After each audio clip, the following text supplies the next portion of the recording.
नारायण नारायण नारायण नारायण।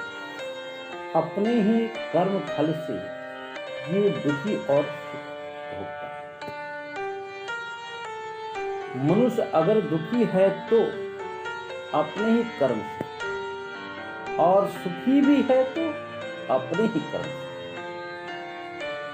हम एक ही माता पिता के संतान हैं, और कोई भी माता पिता ऐसा नहीं चाहता है कि हमारे पुत्रों को कष्ट हो। सबके ऊपर एक समान आशीर्वाद प्राप्त, लेकिन उसमें भी कोई दुखी है तो कोई सुखी है। तो इसमें उसका कर्म फल, कर्म के अनुसार फल भोगना पड़ता है। आपने जैसा किया वैसा आपको भोगना। भगवान भागवत में एक बार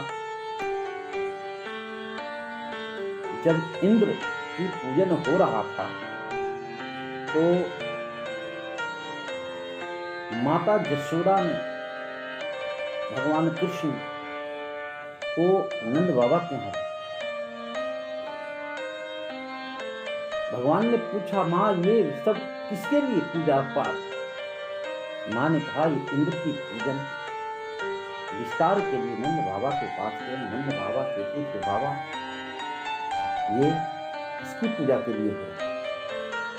उन्होंने कहा, ये गिरिराज जी महाराज हमारे इंद्र हमारे देवता है, जल बरसाते हैं, अन्न उपजता है, अन्न से हम लोग सुखी संपन्न रहते हैं, इसलिए आज इंद्र की पूजन है।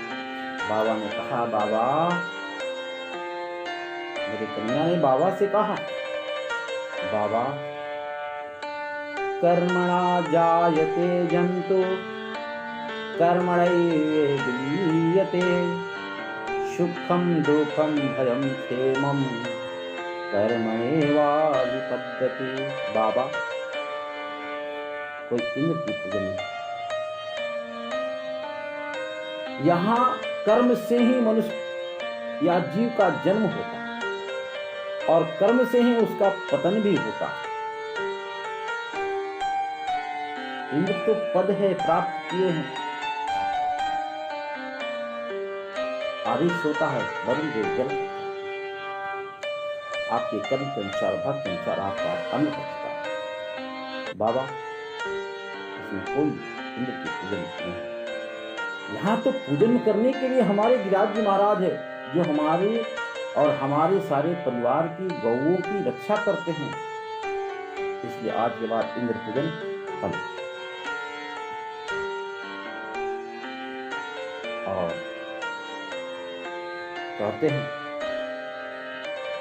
परमात्मा सबको सब कुछ देता है, लेकिन जब उसके भाग में कर्म में नहीं है तो व्यक्ति को नहीं मिलता। सकल पदार्थ यही जग माही, कर्महीन नर पावत नाही। सब कुछ मैं दे रखा हूँ, लेकिन उसके भाग में नहीं है तो कैसे मिलेगा? कैसे मिलेगा? पाने के लिए तो प्रयत्न करना पड़ेगा, कर्म करना पड़ेगा।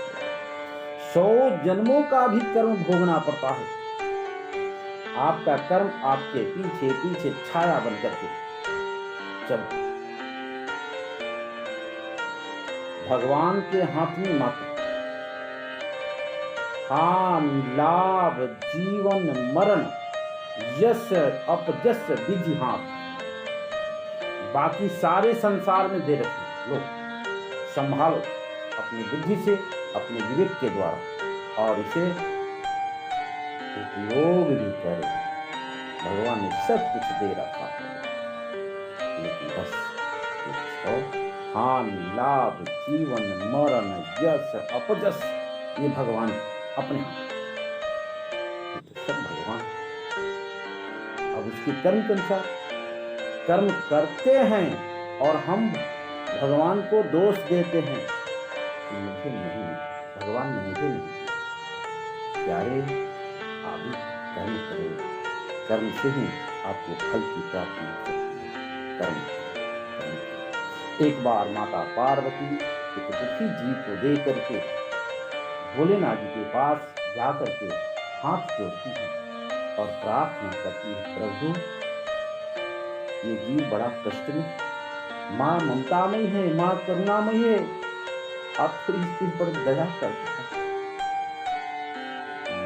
भोलेनाथ जी बोले, देखो इसके भाग में नहीं है, मैं क्या करूं, देते देते थक जाता हूं, नहीं ले पाता, इसके भाग में नहीं।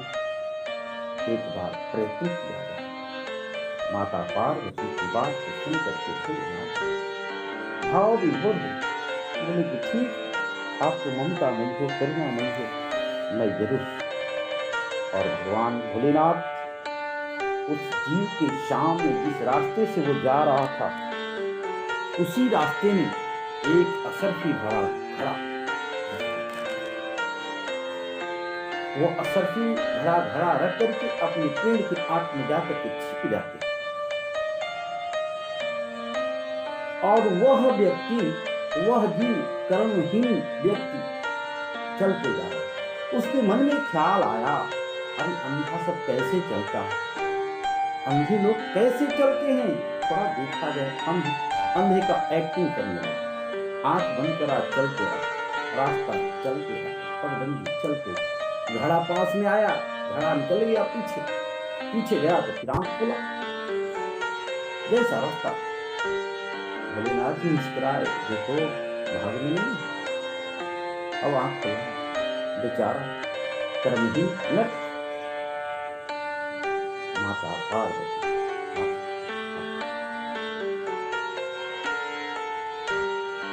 कर्म से ही भाग बदलता है। भोलेनाथ जी पार्वती जी को समझा रहे कि कर्म से ही भाग बदलता है। सामने रहते हुए भी अगर कर्म में और भाग में नहीं है तो नहीं। संसार में अगर दुखी है तो उसका कर्म, अगर सुखी है तो भी उसी का कर्म है। कोई रोता है, कोई हंसता है, कोई खा करके ऐश करता है, कोई भूखे प्यासे तड़पते रहता है। कर्म,